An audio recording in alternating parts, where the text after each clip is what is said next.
Today, of course, it's 180 Chain Street, and we wanted to talk about a few things in the community. Just wanted to talk about prosperity. But before I do so, it's just letting people know what the Purple Lifestyle is in general, which is just about looking forward in our community in terms of community development and how we do things moving forward.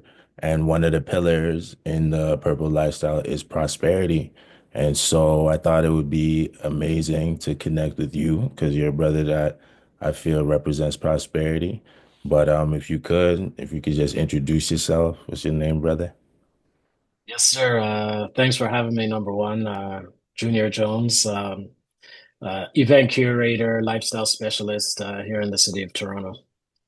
Yeah, no doubt. So yeah, as you can see, just had a few questions. So I just wanted to Mm. ask you just in general, of like why do you think business and entrepreneurship is important for building prosperity and generational wealth, in your opinion?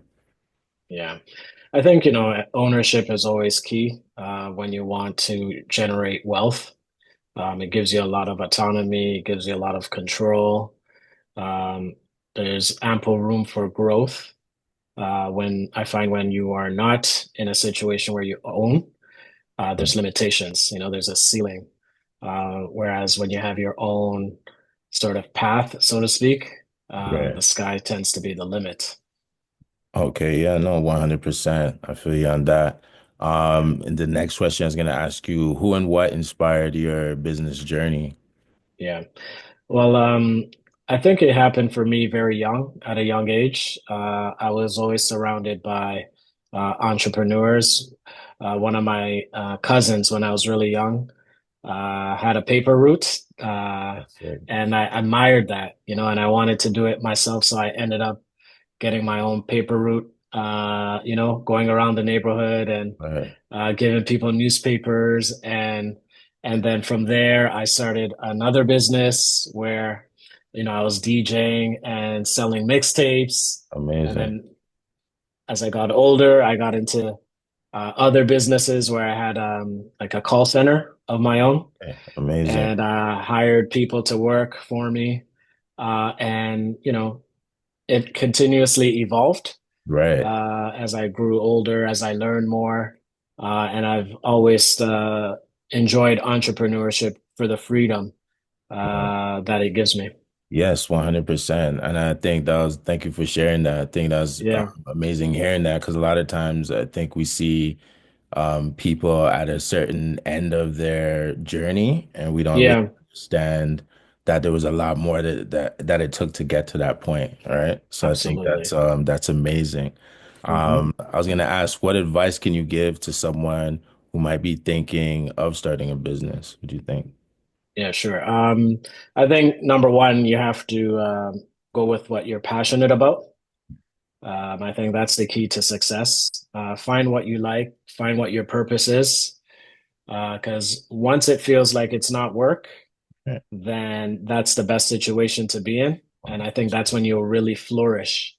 And I Right. think everybody has a gift, Right. and you just have to find what that is Right. and pursue it. And Right. if you do that, you can turn that into a business and be very successful at it. And just, be persistent, stick with it, Right. work hard The daily. consistency. Yeah, consistency is key. Even when, people are not really responding well to it, don't give up. Right. Just keep going, and the day will come when you make a breakthrough. Right. 100%. So I was Yeah, going to ask, with the recent Canadian awakening, what do you think future prosperity looks like for the city? it's good to see that they're trying to make some new changes with the recent election, but only time will tell. But I think just sticking to basics, focusing on trying to have your own business, Right. ownership, investing, Right. in things that go up in value, whether it's stocks, real estate, gold, paying attention to some of the digital currencies Right. that are out there, such as crypto, of course. Just staying in tune with things that can help you grow your wealth, accumulate wealth. So I think investing is key. Educating yourself, Right. and paying attention to what's going on in these different markets. Right, 100%. So Yeah, yeah, there's some, as you can see here, there are some points in terms of historical narrative. Just wanted to touch on them and maybe yeah, discuss. So in terms of, we have Greenwood District of Oklahoma, which was an hmm, enclave for Black businesses, families, and professionals, often referred to as the Black Wall Street, until yeah, it was destroyed by white supremacists in 1921. Lives were lost, over 600 business destroyed, and 10,000 Black people lost their homes. Prior to June 1st, 1921, it said that the dollar circulated 36 to 100 times in the Greenwood district. A single dollar might have stayed in Tulsa for almost a year before leaving the Black community. So, what are your thoughts on that? Just curious about that historical yeah. point. I mean, that's firstly a very inspiring story, that we had something like that, the Black Wall Street. All You right, know, for it sure. just goes to show that we can relive that. You know, we can do it again, Right, and make sure that the dollar is circulating a lot longer in our right, community. You know, it's a tragic tragedy that happened, right, but I think we just look at the positive, that it's still possible. It was possible. They proved that it can be done.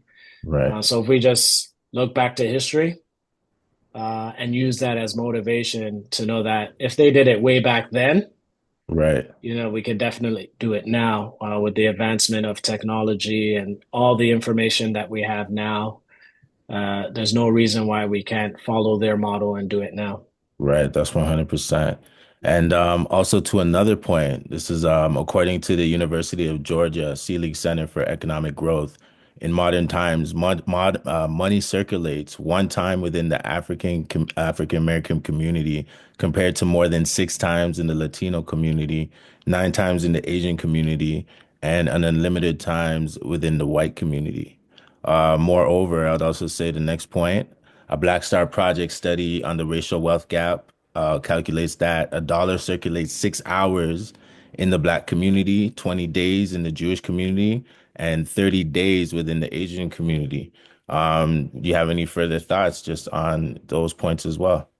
Yeah, I think we just have to change our spending habits as a Yeah. community. Hmm. You know, I think part of it goes back to history where I think we always had something to prove because Right. so much was taken away from us. So Right. I think when we do have money, our first thought is to spend it, Right. Right. and Right. on things that give us a little bit more status, you know, like a nice Right. car or nice clothing or whatever. Right.